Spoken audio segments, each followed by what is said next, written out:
Assalamualaikum warahmatullahi wabarakatuh. Selamat pagi pemirsa. Eh, Kali ini kita akan bincang-bincang mengenai perkebunan teh tentunya. Ya, yang akan kita bahas ternyata menanam teh juga tidak semudah yang dibayangkan. Tinggal metik saja. Ya, ternyata juga ada hama dan penyakitnya. Kita bahas tentang hama yang sangat berbahaya. Ya ini karena kami dengar juga bahwa ada hama yang bisa mematikan tanaman, nah, gitu. Sehingga nanti akan mempengaruhi populasi tanaman itu sendiri. Oleh karena itu akan kita bahas hama apakah itu. Kita mengundang narasumber kita, Ibu Fani Fauziah dari Pusat Penelitian Teh dan Kina Gambung, Bandung, Jawa Barat. Selamat pagi, Bu Fani. Selamat pagi, Pak. Ya, jadi gimana itu tadi? Hama apa itu yang paling bahaya itu tadi? Iya, Pak, betul. Di perkebunan teh itu, kalau sebelumnya kita bercerita tentang empoaska ya, Pak, ya, ada lagi hama yang sangat berbahaya. Itu adalah ulat jengkal. Karena ulat jengkal ini berbeda dengan empoaska. Kalau empoaska itu hanya menusuk dan menghisap cairan daun teh saja. Tapi kalau ulat jengkal ini dimakan. Jadi memang pucuknya itu dimakan oleh ulat jengkal ini. Jadi memang selain produksi bisa turun juga pada kondisi tertentu, misalnya di musim kemarau ketika populasi dari ulat jengkalnya ini sendiri sangat tinggi, itu akan bisa makan daun tua dari tanaman tehnya sendiri gitu. Jadi kalau memang daunnya habis, tentu saja itu juga bisa menyebabkan kematian dari tanaman teh itu sendiri. Seperti Ya. itu, Pak.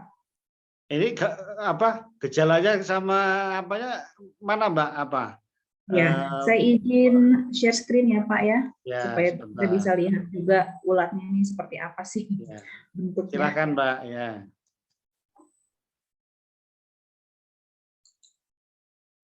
Nah, apa sudah terlihat, Pak? Di apa? Vulkan apanya namanya? Nah, ya. Nah, ini dia, Pak, yang namanya ulat jengkal ya, yang di perkebunan teh ini. Kita bisa lihat di sisi kiri atas ini adalah larvanya, di mana larvanya ini adalah merupakan fase yang paling aktif makan. Jadi yang bisa menghabiskan pucuk kita adalah larvanya. Kemudian di sini di pojok kanan bawah ini adalah dewasanya atau ngengatnya. Untuk ulat jengkal ini sendiri dari ordo Lepidoptera ya, Pak, ya.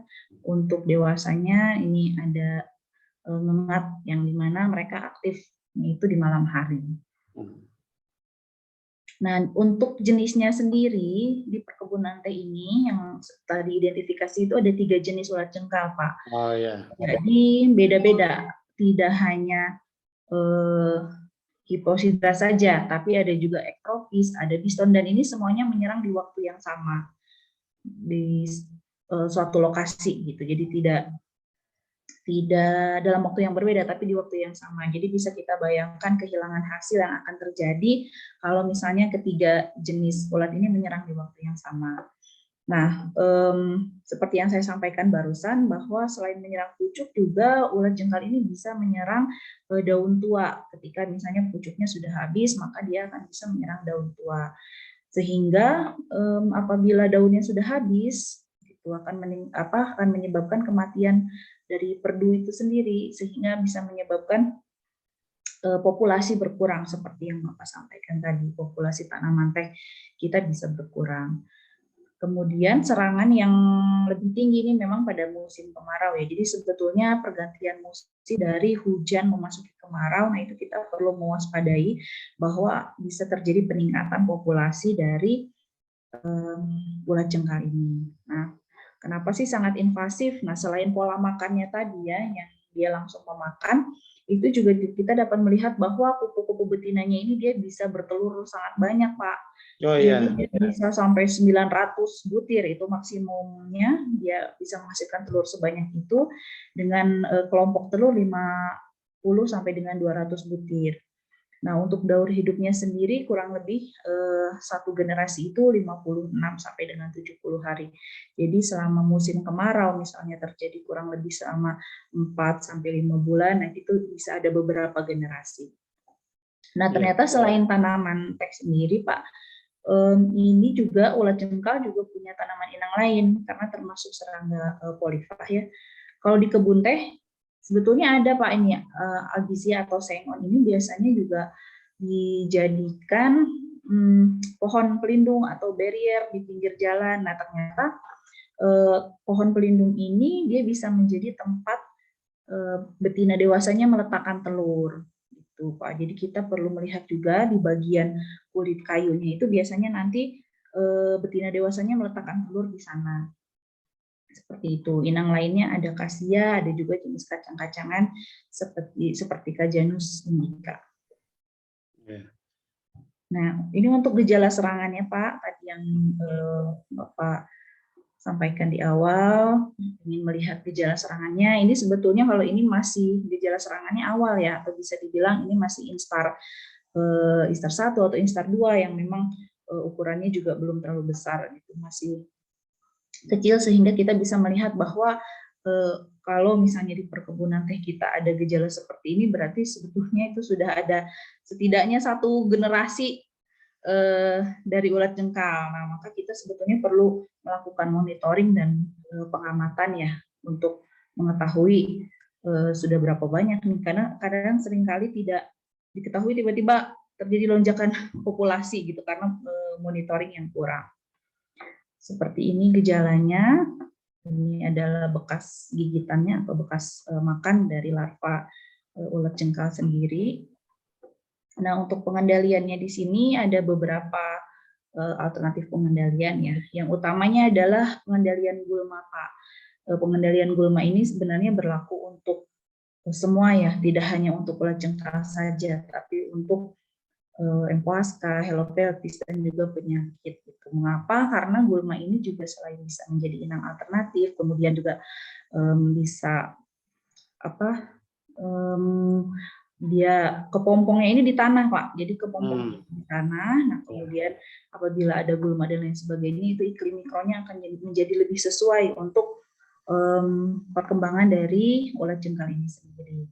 Nah, kemudian berdasarkan hasil penelitian terbaru pada aplikasi atraktan, jadi ternyata dewasa betinanya ini, betina dewasa dari ulat jengkal ini tertarik dengan senyawa metil salisilat. Nah, ternyata juga di teh sendiri kita, di daun teh sendiri sebetulnya sudah memiliki ya metil salisilat. Makanya kenapa tertarik ya kan? Iya, betul, Pak. Nah, itu tuh bisa dimanfaatkan ternyata sebagai atraktan. Jadi alih-alih mereka menghampiri daun teh kita, kalau kita aplikasikan atraktan ini jadi sebagai trap gitu untuk serangga betina dewasanya. Kemudian ada juga light trap karena memang serangga dewasanya tertarik terhadap cahaya ya di malam hari, hal tersebut juga bisa digunakan.